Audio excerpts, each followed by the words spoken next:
Hello, I'm Dwight Marlow, and thank you for joining us today. We pray that this program will be a blessing to you. So now, please enjoy today's witness. Hello, I want to welcome everyone to tonight's program. Tonight we're in Bristol at the First Church of God. We've been filming here lately in Bristol, a number of testimonies. And tonight we're with a lady that I met not too long ago, Marjorie Tester. She was willing to help us. She was referred to me by some folks at our bank, and that we were wanting to do a survival sort of program for children and young people. And Marjorie, they said, boy, she'd be the great person to do this with you. And I came up and talked with her, and she was just so helpful. We didn't get to do the program just from a lack of interest, but in the meantime, a friend of ours, Diane Holbrook, had told me that Marjorie had a ministry that she did working with women, and I got to speak with her for a little bit at the bank, and she said she did, and it should be willing to give her testimony. And she's working in a field that we really appreciate and try to support. So we're hoping that Marjorie not only will give us her personal testimony, but will tell about the program that she's doing. So Marjorie, thank you for being with us. Dwight. And I'm just going to turn you loose and let you tell your story, lady. I appreciate the invitation Certainly, and the opportunity to talk about how God has been acting and working in my life over the past few years. Right. I was very fortunate. I've known the Lord my whole life. I grew up in church. Oh, okay. My mother was the organist and pianist, and so I got to sit on the front row from the time I can remember, and if me or my sister got to acting up or got too loud or a little rowdy in church, I heard this. Oh, goodness, a cue, huh? And that was my mother's way of getting our attention and telling Right. us that was enough and we needed Right. to straighten up. So I've been active in church and don't know really anything else, but as you grow and you learn more about the Lord and read more about the Bible, the Bible is a living word. So it sure. changes as you change. We all have different seasons in our life. That's for sure. And it speaks to us in many different ways. So I grew up outside of Knoxville, and I came to ETSU in 1981. Where were you at outside of Knoxville? I grew up in Louisville, Okay. a very small Yeah, I community know in Louisville. I went to Alcoa High School and Right, graduated from yeah. Alcoa High School. And I came to ETSU. I always knew I wanted to be a banker. Mm-hmm. So I graduated with a degree of finance. I met my husband my first day on campus Oh, goodness. when I was a freshman, and he was from Bristol. So I've been in Bristol since 1981 and have lived and worked and raised my family here in Bristol. So I have gone to church in the Methodist church my whole life. There was a time in my teenage years where my mother was organist at a Christian church, so we attended just a non-denominational Christian church. Right. But other than that, I've always been a Methodist, and I wear a Methodist cross. I've done that for probably the last 10 years, and I never take it off. It's just Right. part of who I am. It's just being raised in the Methodist church. That's just what I feel like is the best thing for me and my family. My wife's a Methodist. Oh, really? Oh. So grew up and went to college and graduated, and been fortunate to have employment here in the Tri-Cities. Sometimes with different economies, that's not the easiest thing to do, but Right. I've been able to stay and work here. And we decided to raise our family here. After coming to Bristol and having my family and raising my family, I had the opportunity through my church to be exposed to the Emmaus community. Right. So God started tugging on me that was something I needed to do. I needed to go on the Emmaus walk. So in 1995, that's when my first daughter was born. And then when she turned 10 in 2005, that's when I went on my walk. Right. So I went on my walk, and I didn't have any really aha moments because I already had a pretty close relationship with Jesus. Right.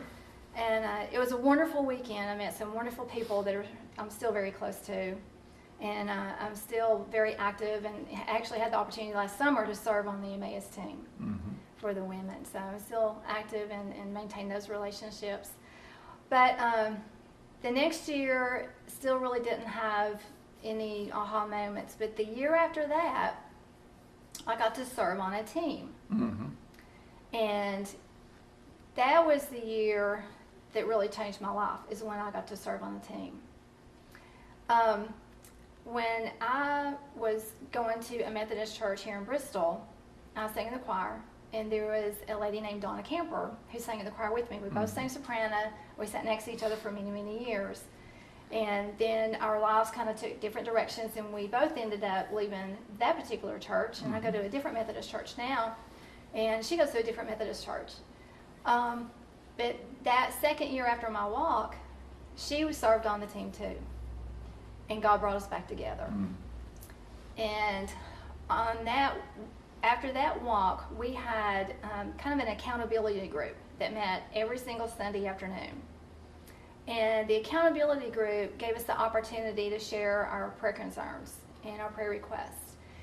And God laid it on our hearts that we needed to do more with that group than just come together and support each other. We wanted to find another outlet for what we could do with our prayer life. And so we started volunteering with a program at the Haven of Rest here in Bristol. Right. So we volunteered with a program and got to meet the ladies there at that program and some of the residents that were in their recovery program. So we shared our love of Christ with them and kind of tried to mentor them. But unfortunately, that program at that time failed for the third time. Since then, they've done many wonderful things, but just at that particular time, it failed. And after that, Donna and I were in our Sunday afternoon accountability group or prayer group, and we were both feeling a tug. And almost at the same time, we talked out loud to each other and said, we need to do this ministry. We need to do this in Bristol. Bristol needs some sort of a recovery program. Now that was what Haven was doing, was what you said, that model is what we need to be doing? Okay. We need to do this. She and I had both been active in the community. She grew up here in Bristol, so we had lots of contacts that we thought, we know enough people that we should be able to pull something together and have a good Bible program. So we both prayed about it and thought about it and talked about it and dreamed about it, and we thought, well, we need a board of directors. So we made a wish list of who we wanted to be on our board of directors. And so we prayed about that, and then when we came together to have our first board meeting, none of those people on our wish list were at that board meeting. God had different plans. Not unusual. God's is it not plans unusual? are always better than our plans. Always better than our plans. So he brought together just a small group of women, and that group of women had different talents. We had a nurse for some medical resources. Right. We had a paralegal for some legal resources. We had me, a banker, for the financial resources. Excuse me. Donna Camper was a kindergarten teacher. So she knew a little bit about behavior and leading people and teaching people better ways because of her kindergarten experience. Right. So there were a few other people that brought other different talents, but there was a core group that was there that stayed together for many, many years. So what we did was we became a 501c3. We started just doing some community awareness things so that people would know what we wanted to do. We had a dream, we had a calling, Right. and we just wanted to let people know, hey, this is what we want to do, and we want to do it the right way, and this is our dream, and this is how what it would look like. So we had awareness teas, and then we started fundraising. We fundraised and did awareness and promotion and marketing for 6 years. 6 years. 6 years. Goodness. And then after 6 years, our board of directors was like, okay, we have money in the bank. What are we going to do? How are we going to implement this? And Donna and I kept talking about it, and God just hadn't told us where we were supposed to be. So you were waiting on the direction. Yes. Oh goodness, that's strong. Yes. We kept waiting for a place. We had looked out in the county. We had looked at different places that would be a multi-use place. There is an old school here in town that we thought about having a ministry there and a food pantry there and a nonprofit incubator and just kind of do a multi-purpose location. But it just never really felt right. And we knew that we needed someone that could, I mean, we had quite a bit of money in the bank, but we knew it wouldn't be enough to complete the project. Mm-hmm. So we knew we needed someone who was willing to owner finance a place for us. And I had a contact that one day I just mentioned that I was looking for a home for our ministry, just in casual conversation, and they'd like, well, we have a place that we want to sell. It's just rental property, but we want a place that we want to sell. Let's look at it together. So we did. We looked at it. And it was a wonderful old home that had been split into multiple apartments. Huh. And we're like, well, that might work. Yeah. But then we got to the point where we were like, well, I wonder if they're going to be willing to do the owner financing. Are they in a financial position to do that? Right. And God's timing is pretty amazing. Tell me about it. Tell me about it. God gave us the nod, and He gave us the assurance and then the discernment that this was going to be okay. Incredible when that door opens, isn't it? Yes. It opens clean. Floodgates, yes. Yeah, it's unbelievable. So now we have a place, and we're ready to implement, but the house needs a lot of work. It needs to, not necessarily renovations, but it needs cleaning and just minor repairs. So when we took over ownership, there were actually renters still living there, and we're kind of against homelessness. Right. We want everybody to have a home, so we weren't going to kick anybody out. Right. So we signed the papers in June, but it was July before their lease was up. So we were very patient when we waited, and when they were ready to move out, we had everything in line to have a team come in and do our renovations. And we worked for a couple of different weekends to get everything cleaned up and ready. The first cleaning day we had over 26 people from over 10 different agencies and organizations. Oh, tremendous. It was amazing the volunteerism that showed up to help us. And that was just from our little, group of friends and family that we knew. Right. And our limited resources that we had. It was amazing. So we did cleaning and painting and scrubbing and a little bit of hammering, not much, but a little bit of hammering. And then the next weekend, we still had about half that many people show up to finish up. So now in the meantime, we have already accepted one resident into the program because she was homeless and needed a place to go, and was living at one of our volunteers' homes with her temporarily. Oh, goodness. So she was screened, wasn't she? Oh, yes. She was screened. We have a screening process. Yeah. Yes, we do. We have a screening process.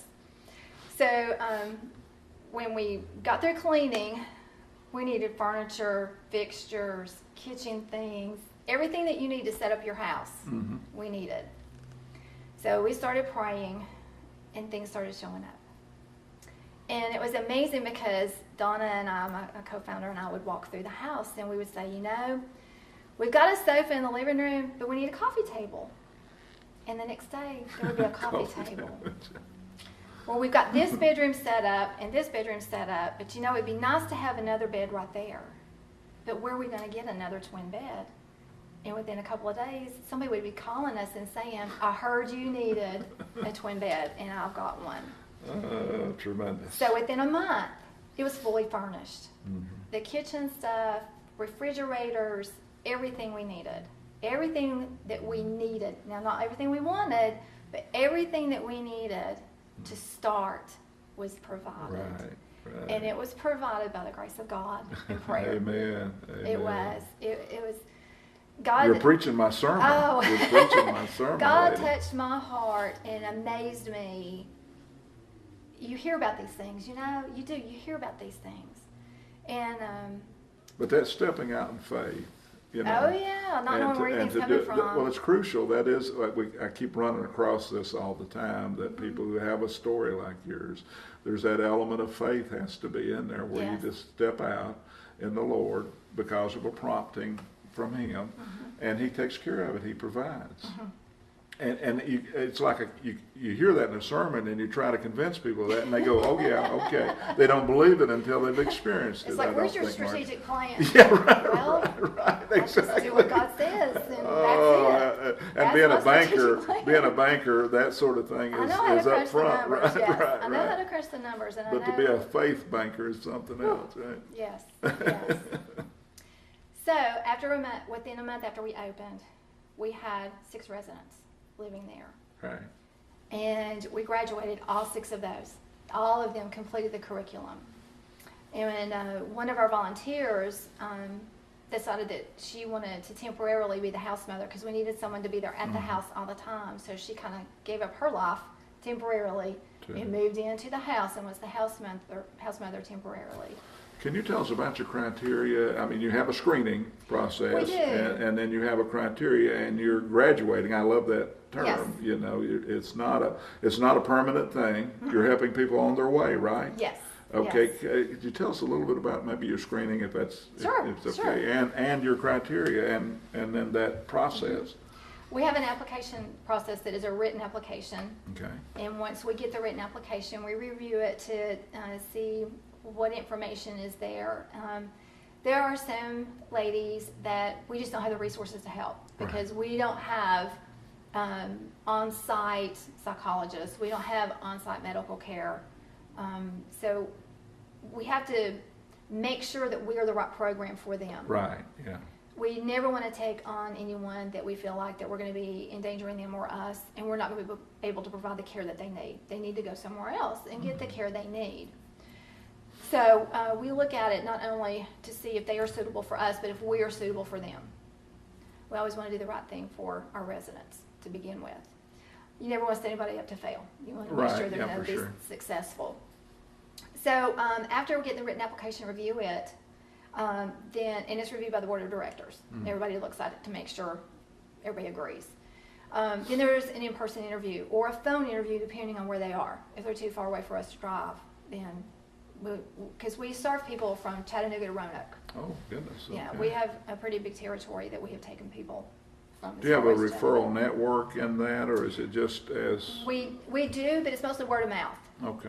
It's just everything from the attorneys to the probation officers to the chaplains at the jails and prisons. Right. There's whoever hears about us and feels like they have someone who's suitable for our program, they'll give us a call. Okay, wonderful. So we do the interview, and then based upon that interview, then we'll accept them. Mm-hmm. Or we can refer them to somewhere else if we feel like we need to do that. And then once they're accepted, they come to us and they have to test clean when they come to us. Right, okay. We do drug screening when they first come in. You do that in-house? We do. Okay, wonderful. We do. Yeah. Yeah, we have the test there. Then we kind of go over the house rules, and we let them know what's expected right up front, so they know, and they know right up front before, when we do the interview, they know it's a faith-based program. Mm-hmm. They know that they are required to attend church. It's a church of their choice. They don't have to go to one of our churches. That's beautiful. Because we're non-denominational. Right. Mm-hmm. So they just have to go to church. We take them to NA or AA. We have a partnership with Frontier Health so that we can take them and they can participate in some of their classes that they have. Yeah. If they need health care or dental care, we partner with Healing Hands and they can provide those services. Right. So depending on what the resident needs, then we try to make sure that they are well taken care of to the best of our ability. It's not that we provide the services, but we provide the access to the services through our partnerships with other agencies. Yeah. So, stories about some successes. How's that? That would be good. Okay. That would be good. We, about 2 years ago in July, we got a young lady who's 22 years old. A lot of times when they're young, they're still kind of hard-headed and they didn't want to listen. But in this case, we took this young woman in who had 2 children. And she had been sent to us by the drug court. Mm-hmm. So we were her next step out of coming out of jail. And depending on if she was successful in our program, depended on if she was ever going to get her children back. My goodness. So there was a lot hinging on this. The rest of her life depended on how she was going to do in our program. Mm-hmm. So this young woman had a determination that I've never seen. She was determined to do things the right way. And I'll never forget, she had been to a class at Frontier Health, and she came home, and she was expecting some bad news from a caseworker that was working with her children, and she was really worried about getting custody of her children. And she was expecting some bad news. And instead of trying to sneak away and find a way to get high, she sat down in our living room and she got her notes out from the class she had taken earlier that day. And it had some coping steps in it. And she used those coping steps to work through the anxiety that she was feeling and all the stress she was feeling because of the bad news she thought she was going to get. And the next day when she went to court, it wasn't as bad as she thought it was going to be. The courts did put some pressure on her. She had some deadlines. She had to have a job by a certain date. She had to have a certain amount of funds raised by a certain date. She had to pay off her fines by a certain date. And they were pretty hefty goals. They just imposed a plan on her. They did. And it was a stretch plan. It wasn't easy. It was a stretch plan. It doesn't need to be easy. No. But she tackled it. She didn't give up. And she tackled it. And she got a job. She walked to work. We're not always able to provide transportation to work. And this young lady walked in the rain and the snow. She worked all winter long, and she never missed work. That's precious, isn't it?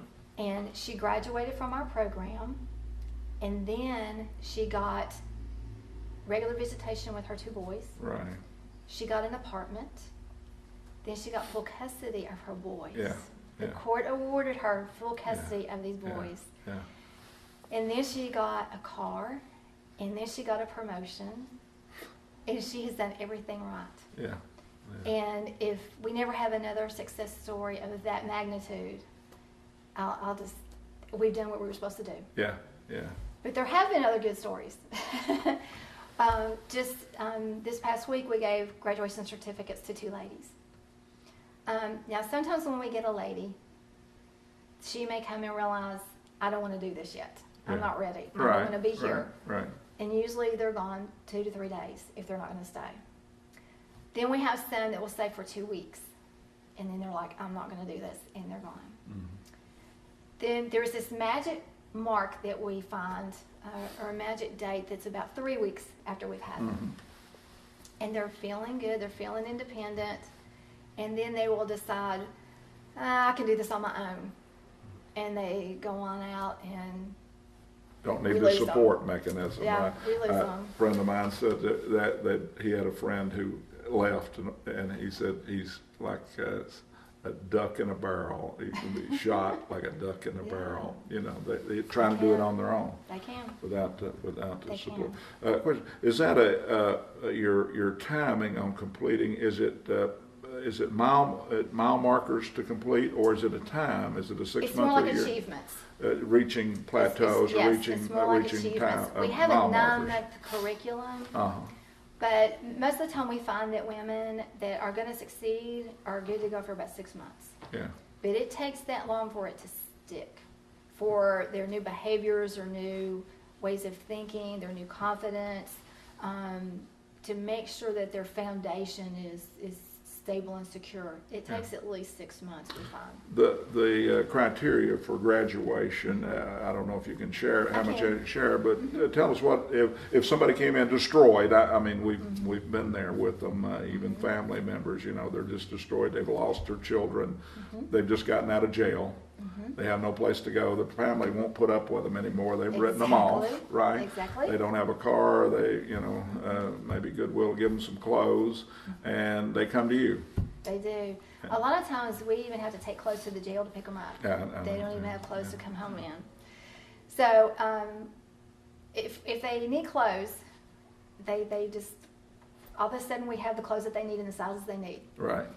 We have some wonderful women's Bible studies in the area that provide great resources for us, and they pull together and do many wonderful things for our ladies. But to graduate, our certificate says they have to be clean, they have to be employed, and they have to be ready to implement the principles, the biblical principles that we have taught them. And if they are able to do that, then they are ready to graduate. Right. Okay. So, but they have to be able to demonstrate the ability to make sound decisions. Yeah, right. The church has heard me say it many times that wise decision is making a decision that you don't regret. Mm-hmm. That's a good way to So, put it. you know, it's making those decisions. It's not going to come back to haunt you. Mm-hmm. That are only going to be positive for your life moving forward, and those are godly decisions. Exactly. You know, they're their own godly principles for sure. Yes. And it's you know, it just works. Success rate. I mean, do they tend to stay out? They don't lapse back that much. I mean, you've not been able to. They don't. They don't.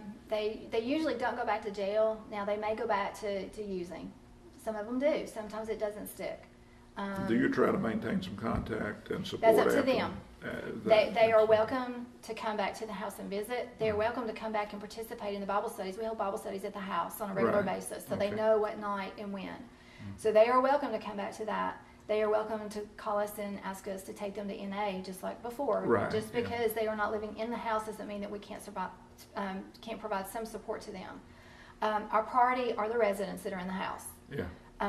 Because that's who we are working with then. So, but yes, if somebody who had graduated or someone who even left but maybe didn't finish the curriculum, if they needed us, yes, we are there for them. You're just there. We're going to have to wrap it up, but you know, as we talked about children, without initiative, you're not going to overcome. Those ladies that you're able to help that are successes are like that one who she had the initiative. She's going to work. She's going to walk She has or the whatever. self-determination. She's got, if you know, without that, it's hard to instill things. That's true. You know, That's true. it's frustrating. And you're like us. We've only got a limited amount of resources, Yes. so we really Yes.